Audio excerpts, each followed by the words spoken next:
भक्तों, आज हम एक ऐसी यात्रा पर चलेंगे जो न किसी ऊंचे पर्वत की चढ़ाई है, न ही किसी दूरस्थ तीर्थ की कठिन राह। यह यात्रा है मन के भीतर, जहां अहंकार का बोझ छोड़कर भाव, सेवा और धैर्य के साथ महादेव तक पहुंचा जाता है।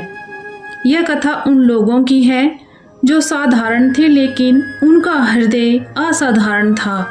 कहीं एक प्यासे को पानी पिलाने से शिव प्रकट हो गए, कहीं धन के घमंड ने भक्ति को ठुकरा दिया, तो कहीं धैर्य ने टूटे मन को फिर से जोड़ दिया। आज की यह कहानी हमें सिखाएगी कि महादेव सोने चांदी के नहीं, भाव के भूखे हैं। जो दूसरों के दुख में शिव को देख ले, वही सच्चा शिव भक्त है। तो आइए इस कथा को केवल सुनिए मत, इसे अपने जीवन में उतारिए, क्योंकि हो सकता है अगली बार जब आप किसी की सेवा करें, वही उसी क्षण महादेव आपके सामने हों। बहुत समय पहले भारतवर्ष के एक कोने में घने जंगलों और हरे भरे खेतों के बीच बसा एक छोटा सा गांव था, जिसका नाम था देवपुर।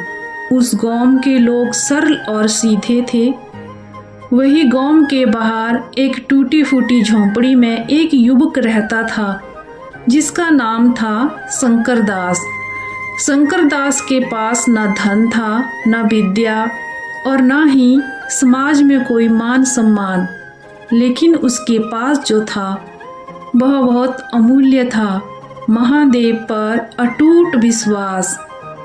शंकरदास रोज सुबह ब्रह्म मुहूर्त में उठता, पास की नदी में स्नान करता और जंगल के भीतर एक पुराने बरगद के नीचे रखे एक साधारण पत्थर को शिवलिंग मानकर उसकी पूजा करता। उसके पास दूध, दही या शहद नहीं था। वह केवल अपनी हथेलियों में नदी का जल भरकर शिवलिंग पर अर्पित करता, कुछ जंगली फूल और बेल पत्थर चढ़ाता और फिर महादेव से अपने मन की बातें करता।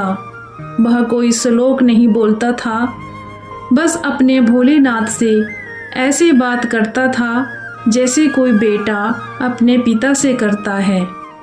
गांव के कुछ पंडित, ज्ञानी लोग उसका मजाक उड़ाते थे। वे कहते थे कि यह न विधि जानता है, न मंत्र, बस पत्थर पर पानी डालता रहता है। लेकिन शंकरदास को इन बातों से कोई फर्क नहीं पड़ता था। उसे विश्वास था कि अगर उसका दिल साफ है तो महादेव उसकी टूटी फूटी भाषा भी समझ लेंगे। एक बार गांव में बहुत बड़ा मेला लगा। दूर दूर से साधु संत और अमीर व्यापारी आए। मंदिर में सोने चांदी से भरी पूजा सामग्री चढ़ाई जा रही थी। शंकरदास भी यहाँ पहुँचा, लेकिन उसके हाथों में केवल कुछ जंगली फल और फूल थे। भीड़ में उसे बार बार पीछे धकेला गया। अंततः वह दुखी होकर मंदिर की सीढ़ियों के पास बैठ गया और मन ही मन महादेव से शिकायत करने लगा। उसी समय मंदिर में एक विचित्र घटना घटी। आरती के दीपक बार बार बुझने लगे। कोई कारण समझ नहीं पा रहा था। तभी एक वृद्ध साधु ने कहा कि जब तक बाहर बैठा एक सच्चा भक्त पूजा नहीं करेगा, तब तक महादेव किसी की पूजा स्वीकार नहीं करेंगे। सभी लोग बाहर दौड़े और शंकरदास को भीतर लाए। जैसे ही उसने रोते हुए अपने फूल शिवलिंग पर चढ़ाए, पूरे मंदिर के दीपक स्वयं जल उठे। उसी दिन सबको समझ आ गया कि महादेव धन के नहीं, भाव के भूखे हैं। कुछ समय के बाद उस क्षेत्र में भयंकर सूखा पड़ा। नदियां सूख गईं, खेत बंजर हो गए। लोग गांव छोड़कर जाने लगे, लेकिन शंकरदास ने महादेव को छोड़ने से इनकार कर दिया। वह मीलों दूर से पानी लाकर शिवलिंग पर अर्पित करता रहा। स्वयं भूखा प्यासा रहता, लेकिन अपनी भक्ति नहीं छोड़ी।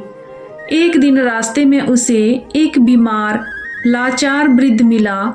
शंकरदास के पास केवल एक लोटा पानी था जो वह शिवलिंग के लिए लाया था, लेकिन उसने बिना सोचे समझे वह पानी उस वृद्ध को पिला दिया। उसने उसकी सेवा की और उसे छाया में बिठाया। उसी क्षण वह वृद्ध दिव्य प्रकाश में बदल गया और साक्षात महादेव प्रकट हुए।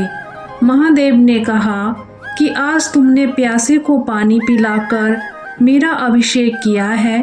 सेवा ही सबसे बड़ी पूजा है। तुरंत ही आकाश में बादल घिर आए और बरसों का सूखा समाप्त हो गया। गांव में हरियाली लौट आई। शंकरदास का जीवन बदल गया, लेकिन उसका स्वभाव नहीं। अब उसकी पूजा में एक नया तत्व जुड़ गया था, निस्वार्थ सेवा। इसी क्षेत्र में एक और व्यक्ति रहता था, एक धनी सेठ जिसका नाम था लक्ष्मी प्रसाद।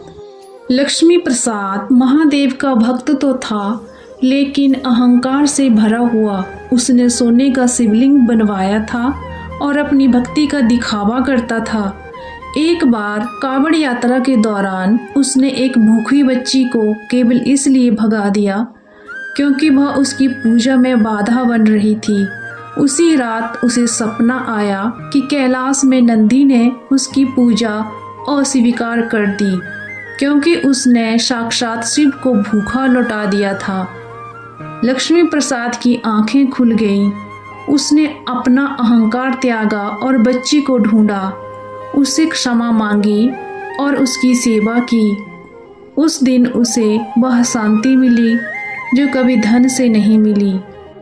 एक और गांव में एक कुम्हार रहता था, नाम था हरिदत्त। वह भी महादेव का भक्त था, लेकिन जीवन में अत्यंत दुखी था। एक दिन निराश होकर उसने शिव से प्रश्न किया। उसी रात एक साधु के रूप में महादेव ने उसे वांस के बीज की कहानी सुनाई कि कैसे कुछ चीजें देर से फल देती हैं लेकिन मजबूत होती हैं। हरिदत्त को समझ आ गया कि धैर्य ही सच्ची भक्ति है।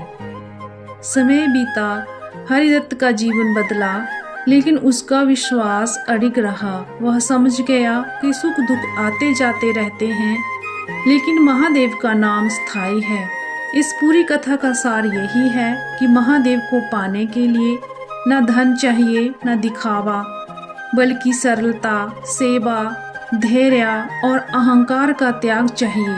जो दूसरों के दुख में शिव को देख लेता है वही सच्चा शिव भक्त होता है।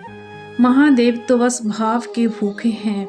सच्चे शिव भक्त कमेंट बॉक्स में हर हर महादेव जरूर लिख कर जाइएगा। ओम नमः शिवाय, हर हर महादेव।